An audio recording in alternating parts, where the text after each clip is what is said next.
How to enable Ziparchive on cPanel. This is a step-by-step video so you can follow easily. Right now I am inside the cPanel website and you can just go ahead and search inside the toolbar right here for PHP. You want to select the PHP peer packages, wait for the page to load in, and once inside, you specifically want to head over to the Find a PHP extension and application package. You can just go ahead and search for PHP and you want to click on Go.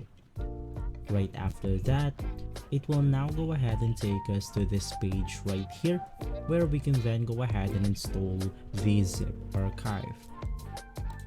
And from here, you specifically want to look for the PHP archive.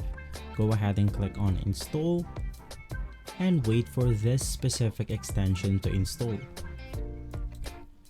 And right after, you want to go ahead and search for PHP once again.